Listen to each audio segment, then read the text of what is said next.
Good morning, everyone. Pete Pardo here. Welcome to another edition of Friday Morning at the Funhouse with Martin Popoff. Good morning, Martin. How are things up in the Great White North this morning? Morning, Pete. It almost is the Great White North. It's down to close to freezing, and it's raining and overcast and all that. So Okay, yeah, it's a little chilly here in New York today, and we're supposed to get rain all day today, but the sun has been out this morning, so I don't know. We'll see. I get a feeling it's going to change like that. It's going to all of a sudden I'm going to look out my window. It's going to be pouring, so we need the rain. So I'm okay with that. So welcome everybody to another Friday morning here. We've got another part one of a two-part series we're doing. This is a fun one.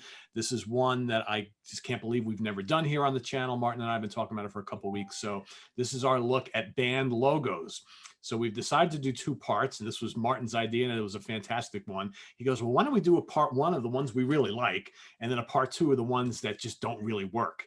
And I was like, absolutely. And, you know, the more that I was thinking about it, I don't know, again, we can talk about it afterwards, but how about maybe a part three of those bands that had a different logo for every single album they released, and none of them worked and none of them stuck. That's another one too, because I started going through this. I'm like, man, these guys changed logos on every freaking album and none of them are good. So anyway, we'll see about that, but we definitely got two parts for you. So these are the good ones, and we've made sure not to duplicate any of our picks, so we get the most exposure to some of these really cool ones. And I have a tie for my final one because I just couldn't decide between the two of them, but we'll get to that in a second. I'll have Martin kick us off with this first one. All right. So my first choice today is Buzzcocks. There you go. There's their first album, The Boys. We lost Pete Shelley a little while ago, but there's their logo. And, the nice thing about this is all through their records, they've had this sort of clean, modern look to what they do. And that logo has been steadfast across what they do. And, it's a little bit like ZZ Top when they talked about, we looked at ZZ Hill, we looked at BB King, and then we thought it looked good together. Actually, this one, oh yeah, right. This one's got it embossed at the top. You can barely see it up there. Yeah. But with having the two Z's like that together, ZZ Top said, it's kind of catchy, but it also looks good on a poster. And so Buzzcocks were one of the bands that said, okay, well, let's do something a little special with the Z's, and they offset them like that. And it makes for a great logo that goes together with all their stuff. It looks good on a shirt. It's just very, very recognizable, and they used it the whole time. Really nice type in it as well. So it was that little bit of that punk end of things that tried to be a little bit of abstract art with whatever they did, and they had these these strong colors on every album cover, and that logo just fit the modern look of what they were doing the whole time. And I like the fact that they accentuate the Z's, because quite frankly, when you say the name of the band, you should accentuate the Z's, right? Yeah. Or how do you guys say it? The Z's, the Z's, the Z's? How do you guys say it? It's Z's up here, right? We're always YYZ, YYZ, that whole thing. Yeah. I once had someone like correct me because I said Z, and they're like, it's pronounced Z. I'm like, well, not where I'm from. Yeah. That's a cool choice. I really like that design. Like, I'm not that familiar with the band, but I always like their logo because, again, if you have two Z's in it, you should accentuate that. And it's just Buzzcocks, right? It's got motion to it too. Like they're a fast, speedy kind of punk band, and it's got a little bit of that racing look to it, right? And the way the two Z's fit in each other, but one is higher than the other. I mean, it's great. Yeah. Cool. Very cool. All right. So I mentioned that I couldn't decide between these two for my number 10. So I said, screw it. I'm just going to pull a mulligan today and have them both. So the first one is, speaking of Canada, Triumph. I always love this logo, and I love the way that, they had the basic design, and each album they did something a little different with it, but it kind of still had the same impact. This kind of like triangular thing. I should probably just take it out of here, all this damn glare. But yeah, and it just here, it fits right on the helmet that this dude is wearing, and others, it's just kind of sitting up there like this lightning thing. And it just, no matter which album cover, and I think they used it for most of the albums, but there's two, I think, that don't have it, if I remember correctly, something like that.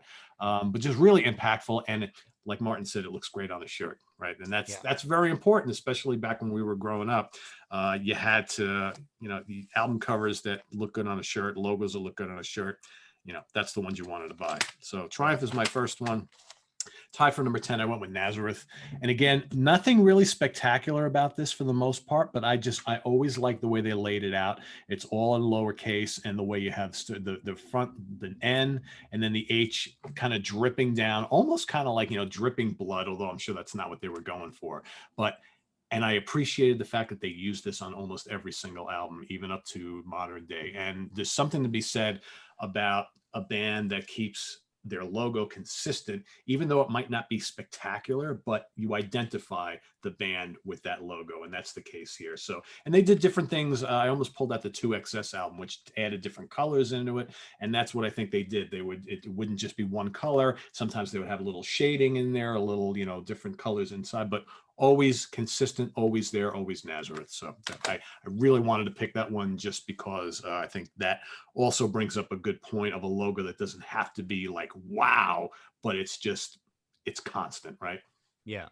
Yeah, and those descenders are signaling something that's going to happen in the new wave of British heavy metal and Metallica and Iron Maiden and all that. It's signaling heaviness in some way. It's toughness. Yeah. It's a little violent somewhat. It looks a little bit like, you say blood. It could look like knives as well, right? Absolutely. Yeah, absolutely. Could be anything, right? Yeah. Yeah. And then the Triumph thing, 3 trio, Triumph, triangle, 3 sides. It all lines up with them being a power trio, right? Yep. So yeah. Okay. So I stuck with the same theme as Buzzcocks for my next one. Ozzy Osbourne, also with 2 Z's in it. That's a great logo.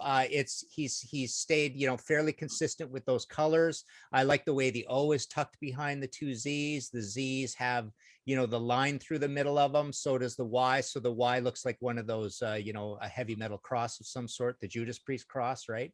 The S is the Z's backwards with the line through them. So it all just fits together, tucks together really nice, looks good on a shirt. It's not big and long, so it's not it's very pliable. It can be put all over the place. So there he is using it again. There he is. There they've toned it back and just made it 2 color see-through with black, right? And there's the iconic red and silver version of it from the debut, right? So just a really well thought out, well put together logo, which again accentuates the 2 Z's. Yeah, it's a good. I always like that a lot. Very good. And speaking of good logos, how about the logo on that shirt you're wearing? Oh yes, that's very nice. Look at that. Yeah. David did a nice job on those.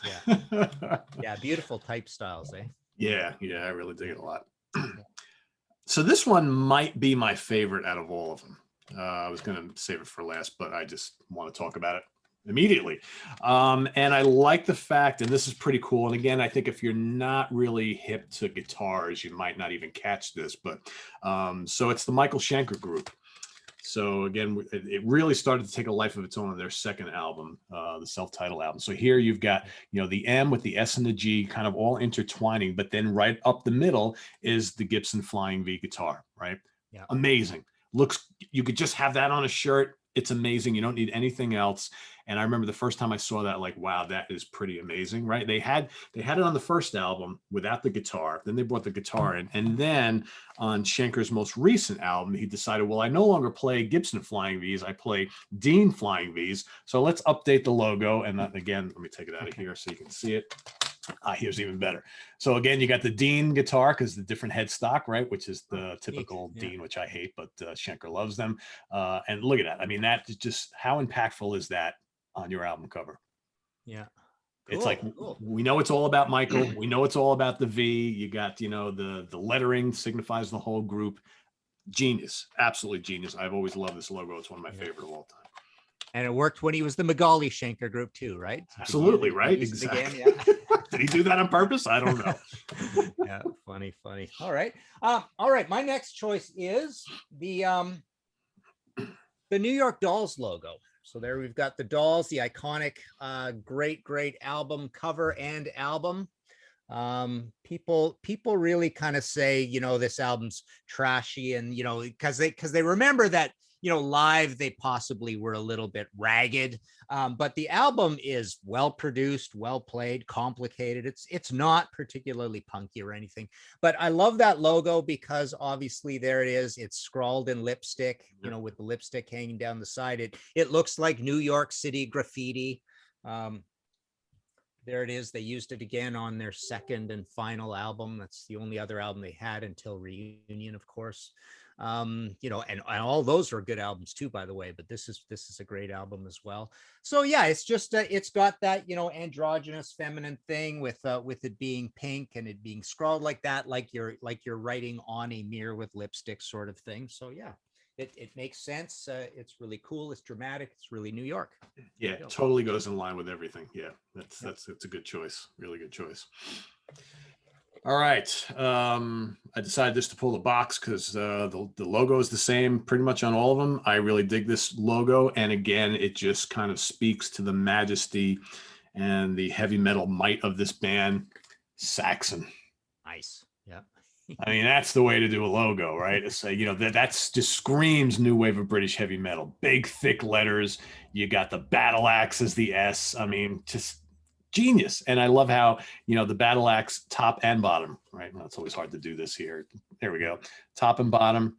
And every album, it's got all the early albums well represented there. You know, a couple times they did not use it, but for the most part, it's all there all the time. Absolutely love it. And it just, when you think of Saxon, you immediately identify with that logo, and it perfectly fits the nature of the music. And that's what I really like. I like when, again, the same thing with the New York Dolls, right? That logo totally personifies what they were all about.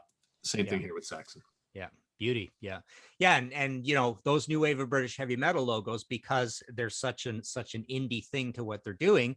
A lot of them are indie releases or on small labels. There's not a lot of budget. We know the productions aren't very good.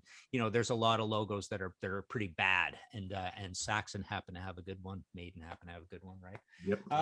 All right, my next choice, I'm sticking with the theme with the New York Dolls, actually, on this one, because it kind of looks similar, the Tubes.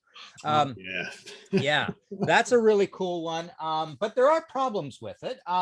You know, the neat thing about it is it looks sumptuous and amazing, especially there on Young and Rich and on the debut. But it is a logo that looks really, really good like that, because you have to photograph this logo to make it look good. So when they had it, in situations where you know, it had to be two color or on a shirt or one color or whatever, it just looked like a kind of a blobby mess. But when you can photograph it, it looks amazing. And obviously it works with the band because they're kind of a goofy, funny band. And it's also, you know, squeezing something out of a tube, right? Kind of thing. Right. So yeah, great logo, but only great when photographed. There you go. I love that pick. Yeah, it's a fantastic logo for a fantastic band. How about a hell of a band? Had to include Angel here, right? As you can see it a little bit better on the back. Again, you know, very famous for it basically says the same thing, you know, upside down, right? Pretty genius, pretty cool. And it kind of matches the majesty of this band, or at least kind of what they, you know, started out as. And amazingly enough, not included on the first two albums, right? They started doing this, I think, on the third album, right? Right. Yeah. Yeah. And I just, you know, I was just looking at all of them and I'm like, God, how did they not include this on the first and second album? Because that would have made because those are really cool album covers, right? But I kind of like this. I think some people like the other album cover a little bit better with the painting of the band, but I always dug this one. I like the fact that you have the logo top and bottom. So very cool, pretty ingenious. There you have it. Yeah. And they had, you know, they're a little bit like a Blue Oyster Cult in that they had another logo, quote unquote, the big A, which I can't remember. I wrote an Angel book, obviously, but they had a name for it. It somehow comes from Warren Ettner. I can't remember the exact story, but that A. Oh yeah, no, that was when he spoke in the live thing. The voice was, I think, Warren Ettner, who went on to be a big music industry guy. But yeah, I think the face in the A was based on Warren Ettner or one of their managers or something like that. But so they had the A, and that's kind of their secondary logo, the same way Blue Oyster Cult has the little secondary logo that isn't text. And they used that A throughout, and it was a big thing on stage. So that's what kind of dominated the first two albums before, you know, this fan came up with this thing. That's how the story went with that one. A fan came up to him one day and gave him a logo at a show and said, "Hey, what do you think of this? This would be a great logo for you guys." And then he turns it upside down and the band just freaks out. And the guy that took it, I think it was a roadie or something, took it into the band in the dressing room and showed it to them. And he goes like this. And then he slowly turns it upside down. They all freak out and go, "Oh, that's great." And then they paid the guy some money to have the logo. And then the rest is history. So That's crazy. yeah. Job well done. Yeah.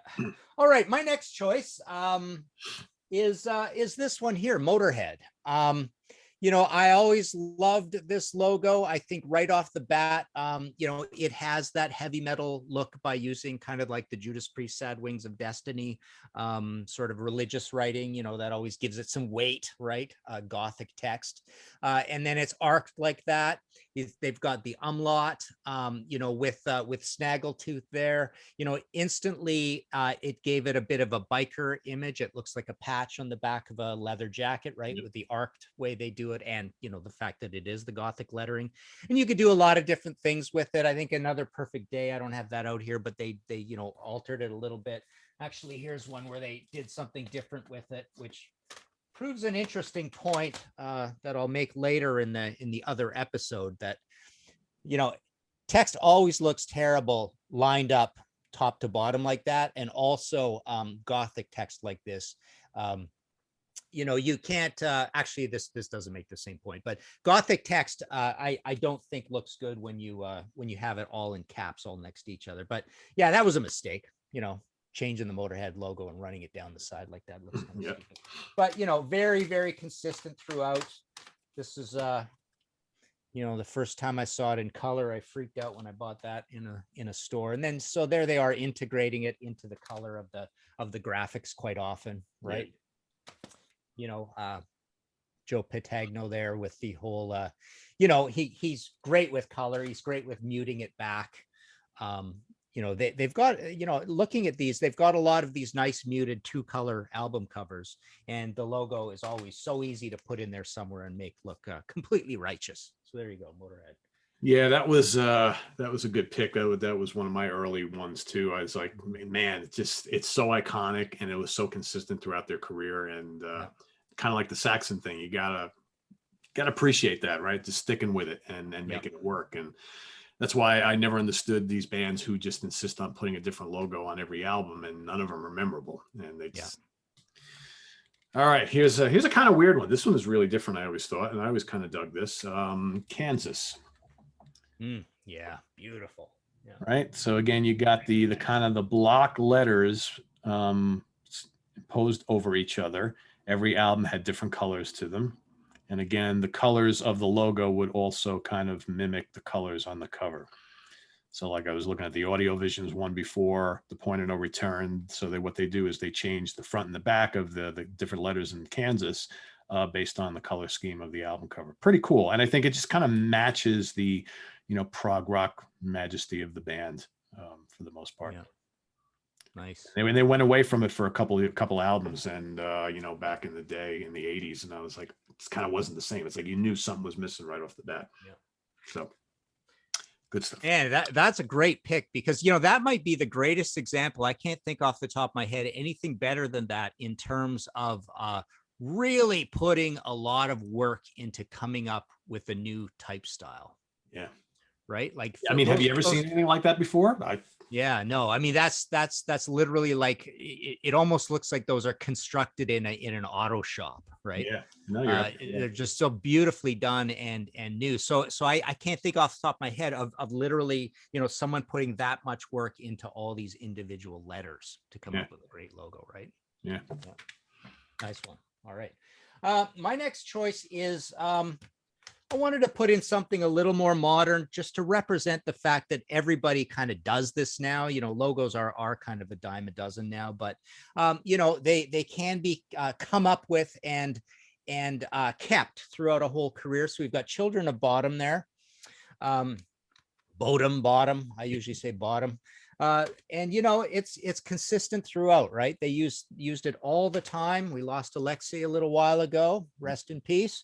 The one thing I don't like about this logo is there is too much emphasis on the O in of. I mean, normally when you do a logo with an of or an and, you make it pretty small and inconsequential, but it allows you to sort of think of them as COB, you know, just three syllables. So a lot of people talk about the band that way. But it is a good logo and it looks good on a shirt. You know, a lot of these modern album covers look just a little bit too CGI illustrated, computer illustrated. And as I look at these children, you know, covers, they all kind of have a little bit of that to them, but you can tell they're designed for perfect t-shirt stuff. But it's really elegant, you know, it's really cool, and it goes with their whole I suppose the elegance of the recordings and the fact that it's power metal, but yet it's with an extreme vocalist and all that kind of thing. But there you go, good consistent modern day one. Yeah, I always like that one too. Halloween. Yeah. I mean, you know, pretty cool. Got to have the pumpkin as the O. Here we talk about O's again, right? So right smack in the middle, and pretty consistent across all of their album covers, right from the very, very beginning. And I like how, and again, we've seen this in others where you have the H and the N are the big primary letters, start to finish, and then you got the jack-o'-lantern right in the middle. So very, very cool. And they all have it. And, you know, occasionally they change the color shading a little bit, but it's always basically the same. And I really like that consistency. And it also looks great on a shirt. Yep. Nice and unified, nice and balanced. All right. My next one is a little bit off the idea of logo somewhat. So I've got my Ramones book that I did about 5-6 years ago, big coffee table book. And I marked a couple pages, but the big thing about the Ramones, like number one, their lettering is the big fat letters, and it looks great and it's iconic in itself and so simple. But the main thing that the Ramones are famous for more than anything, and it's talked about in this book a lot, is the merchandising got away from them in a big way in terms of, well, a good story in terms of the merchandising being almost bigger than the band, which is somewhat the case with Iron Maiden, although with Iron Maiden, the band is big, of course, as well, but not with the Ramones. You know, and here you've got an odd version of it where you get it on, you know, red on a yellow shirt there, a yellow tank top. And you've got Johnny wearing it. Of course, all the original Ramones have all died. But yeah, so it's this presidential seal, which, you know, kind of, you know, it's irreverent to use it for themselves, and they put their first names in it, which is kind of cool and kind of punk rock. And it's almost like we're taking over the government sort of thing. And it's very American in New York and all that. And, you know, the Ramones are such a big sort of, you know, an iconic American band, right? Around the world. They're loved around the world, but yeah, and it's got the "Hey Ho, Let's Go" in it. So it's almost like a piece of formal graffiti in a way. And, you know, and famously, you know, curmudgeonly old punk rockers are always, you know, complaining that, oh, you got a Ramones shirt on, you don't even know who they are. And I was like, just gonna say that. How many people always do that? Wear a Ramones shirt and you look at them, you're like, I know you don't listen to the Ramones. It's like buying like a Jersey Shore t-shirt that you can get anywhere. It's like, I don't know anything about the Ramones. It's a cool shirt. Everybody has one. I'm gonna wear one, right? Yeah, and that's why I thought it would be perfect for this, because it's one of these that wins, it triumphs over the idea of a logo. It's just so big that the logo is bigger than the band in a way. So yeah, absolutely. Yep. Good choice. All right, Boston. Not only the lettering, but the spaceship. It's all part of the logo, right? And every album's got some sort of spaceship with that BOSTON looking all sorts of bright, and most of the time, I think it's yellowish or goldish most of the time, but it's all about the spaceship, and it is pretty iconic. I've always loved it. And, you know, because again, I've told the story before, growing up as a little kid, loved sci-fi, monsters, comic books, all that kind of stuff, fantasy. So, you know, you see this in the record store, you're like, wow. And then the next album comes out, boom, there you have it again. The third album comes out, boom, there you have it again. Right up my wheelhouse. So I always dug this quite a bit. And again, it's just, there's something about the mystique of Boston that I think the logo really captures. So it's so 70s too. It's got a little bit of an old school look to it. Yeah. All right. Sticking with that same theme, with the outer space theme, here we got UFO. Yeah. Love the UFO logo. Have always. This is my favorite UFO album. We did a Contrarians episode where I talked about this being my favorite. Got a lot of abuse for that, of course. But love that logo. It's a hypnosis thing. I learned to draw that, and I could whip that thing out in like 10 seconds perfectly. It was one of those that you drew on your school books all the time. Absolutely. I love the idea that here it is in red on probably my second favorite UFO album, actually. Wild, Willing, and the Innocent. I'm a big Paul Chapman guy. But I love this logo because first off, when you've got 3 letters like that, it's easy to make something look cool. It looks great all the time on a poster, even when they're not using the logo, because it's just 3 letters. And a lot of bands pick their band name that way because they know it's easy to make it look good. But the nice thing about this as well is it feels a little bit like when a UFO makes the radio go distorted or your car turn off or whatever, all that stuff with messing with the electricity. It looks like we've got, a disruption going on as this UFO is flying by, and the radio reception goes out, right? So, but yeah, such just a perfect, simple logo. They didn't need extra colors to make it work. They literally have made a 1-color logo that's just really, really cool. There you go. So here's two things. One fact: when I went and bought Lights Out in the record store back in the late 70s, do you know the reason why I bought that album? That logo. Yeah, cool. I saw that logo and I'm like, that is the coolest logo ever. And that is one of those logos where you can have a t-shirt with just the logo and nothing else, and it's A-okay. And I own one. Yeah. So yeah. That's a spectacular pick. That's one of the best logos of all time, I think. Cool. And it's so simple, but it works. All right, I'm gonna go a little more modern here. How about Symphony X? Nice. Yeah. Love that. I love the typeface, whatever the hell you call that. I love the big X on the bottom, takes up the entire length of the Symphony up top. The S is big and bold. Love the colors. They usually go for this kind of red, orange, gold type of thing. And I love that they give it enough real estate on the cover as well, because I think that the nature of this band deserves, sometimes you have these, like I was looking, we'll get to it in a second, but I was looking at another band has an amazing logo, but I was looking at some of their classic albums and like the logo really small. It's like you got this really cool cover and the logo is fantastic, but it's tiny, as great as it is. But I love the fact that Symphony X give a lot of emphasis on their covers with that logo. So yeah, as far, and there are so many like more modern progressive metal, power metal bands who have these big elaborate logos. Like I was thinking of Rhapsody as well. Rhapsody of Fire have a pretty cool one as well. There's so many good ones, but I always really dug that one a lot. So. Nice. Yeah, they found a way to put that X in there somewhere, right? Yeah. Rather than just have it go longer and longer, sort of thing. So, all right. So my next one, kind of a weird, obscure choice. Holocaust, the Nightcomers. Now, I picked this because I looked at a bunch of new wave of British heavy metal logos that were kind of crappy. And I thought that this one, it's got a little bit of that loose, chaotic look to it, which goes with the band, because these guys just struck me as a bunch of like bedheaded teenagers making a bunch of noise, up in Glasgow, I guess it is, right? A Scottish new wave of British heavy metal band. And I thought that had kind of a cool, evil look to it. It looks rushed.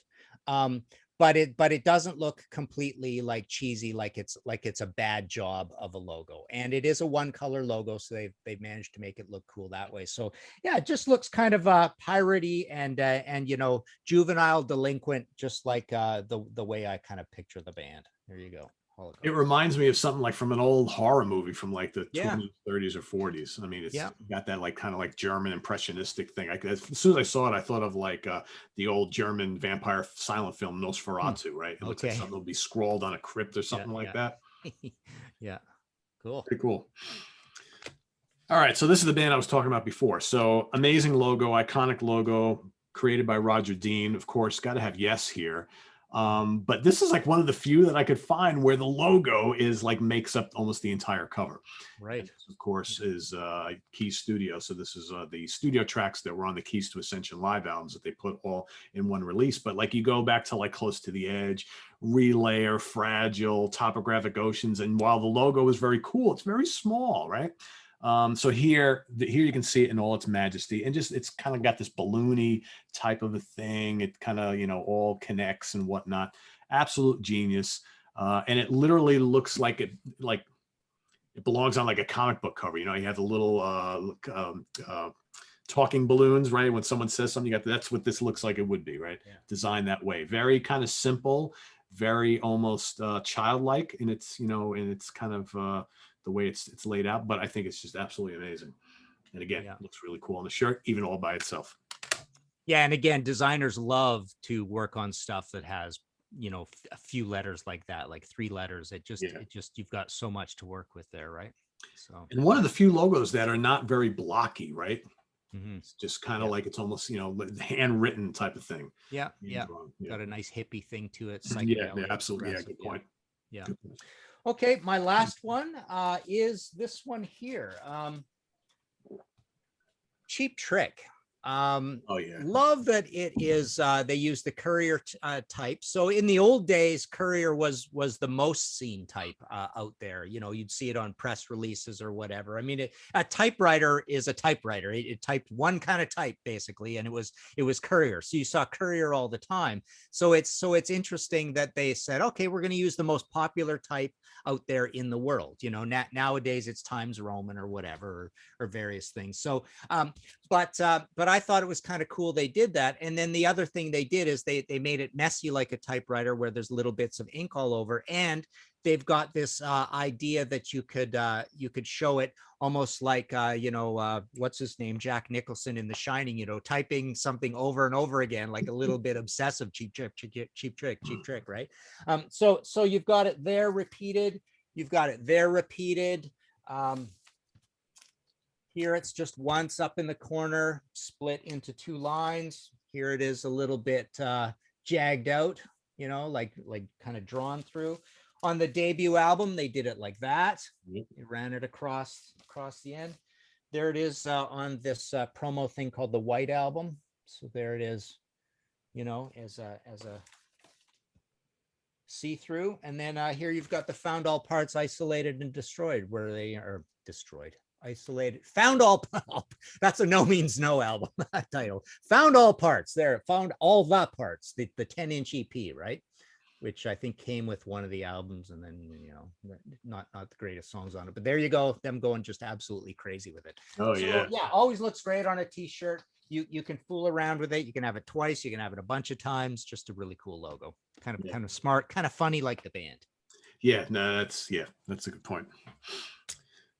All right, so you folks have joked quite a bit, especially on the Hudson Valley Square show, about like death and black metal logos, about how in many cases, especially the black metal ones from like, you know, Finland and Norway and all that, they're just absolutely indecipherable, and it looks like a bunch of like vines just kind of like intertwined. What does it say, right? Well, I think one of the bands that kind of did very well with that concept and made it so you can totally understand what the band's name is, because this band, Swedish death metal roots, prog band as well, kind of morphed into a different type of band. I'm talking about Opeth, and this absolutely iconic logo. So there you have the O, which is obviously the highlight of the you know, all the letters there, but it's, you know, it's got all this stuff going on with the O, which I think is really neat. And then you got this kind of like really like hypnotic PETH, right? OPETH, right? And the O, I just think it's a fascinating logo. And, you know, on first glance, you might be like, what does that say? But then when you look at it, it's not like, God, I'm not even going to bother trying to name black metal band names where it's just this big hodgepodge of stuff, right? But I think this really works. Also looks great on a t-shirt, and they've kept it pretty consistent from the very beginning on all of their album covers, which I think is very, very cool. Yeah, it looks classy, like almost Victorian. It's almost like they knew they were going to become a prog band one day, right? It's, Yeah, and that makes total sense now, right? yeah, and they were always a step above that way. There's whole treatises and whole videos and I think there's even books out on death metal logos, death metal and black metal logos, and some of them are just absolutely amazing, right? And they mirror each other and all sorts of stuff, right? I wouldn't doubt it. I mean, there's probably some that you could flip upside down, like the Angel one, but yeah, Sure. incredible. That And whole some of thing, them you right? can have a contest saying, if anybody can figure out what this logo says, I'll pay you Yeah, $10,000, and nobody be able to do it. Because I've seen some, and I'm just like, there is no way in hell that I'm going to be able to decipher what that says unless someone tells me, right? And it's the whole mirroring the image or the idea of CVLT, cult, right? Like trying to be like really underground and making it so this music isn't for everybody. So that's why the production's the way it is, and that's why the black metal vocals are the way it is. And the blast beats, it's like repelling all the posers away, right? Yeah. With the music and that term cult, and the same thing with the logos. It's like, okay, only the initiated can come into this, Right. The we anti-mainstream, the anti-accessible, yeah, right? yeah, And they want it that way. That's how they prefer it, right? exactly, right? It's like, we don't want you to know the name of our band, right? If you're smart enough to listen and enjoy this stuff, then you'll know who we are. But if not, go away, right? We're going to make it very hard for you to kind of get what we're all about. Yeah. So, It's funny, my CD collection, which is a 7-foot tall thing of racks, 31 feet long, with a lot of jewel cases removed. So I think it's about 18,000 CDs. Oof, and I have so many of those black metal and death metal card sleeve things, right? And you can't tell what it says on the front. So the alphabetizing is such a pain, because you're constantly adding something and you run into one of those and you go, okay, now I got to read the little bio on the back to find out the band name. I have no idea who this is. Oh, HVLL. Oh, okay. So my helix has to go next to the HVLL somehow. How does that work, right? And even better when you find out actually who the band is and you look at the logo. I'm like, how did they get that out of this? I mean, we've never figured that out. Yeah. Or years later, you found you put it in the wrong place, because that's not a V, that's a U. So I know I had this somewhere, right? And you're like, how did it go there? Yeah. Oh my God. Yeah, that's another episode all on its own, right? Jesus. Oh man. So there you have it, everybody. Hope you dug this. Put in the comments some of your favorite band logos, your top 5, top 10, whatever you want to do. And stay tuned for part 2 of this, where we'll talk about some of the ones that we really don't care for that much, that don't really work. So that'll be happening next week, same time, same channel. Martin, you want to plug any books coming out, or are you working on? Or no, it's pretty quiet. I am kind of in writing mode right now, and I always try to remember to ask these publishers, am I allowed to talk about, I'm doing a book on this band or this band or this one, but I've never gotten around to that, so I probably shouldn't talk about that yet. But I'm more or less in writing mode. There's not much going on. I've got the Urahi book on the way across from the UK to me, so I'll have that coffee table book soon. But martinpopoff.com for anything that is in print. Cool. Sounds good. So coming up on the channel here this holiday weekend here in the US, Memorial Day, we've got ranking the albums of Fleetwood Mac, ranking the albums of Suffocation. So there we have some classic rock and some death metal, right? So a little something for everybody this weekend. And stay tuned for Monday, Memorial Day. We've got an amazing, amazing show for everybody. We've basically gathered not everybody, but almost all of the talent that appears on Sea of Tranquility into one show. It's going to be a combined Hudson Valley Squares, In the Prague Seat, Monsters Den, ranking the album show, with as many as we could squeeze into a Zoom, just kind of doing a fun show for an hour and a half. So if you ever wanted to see folks like Martin and Chris Sallow and Louis Nasser and Butch Jones and Craig Seibert and Jack Toledano and on and all together in one show, you're getting it. So stay tuned for that this coming Monday, and visit us on the web at www.seaoftranquility.org. Check us out on Facebook as well as Twitter. But of course, we're here all the damn time on YouTube. So for Martin Popoff, I am Pete Pardo. See you all real soon.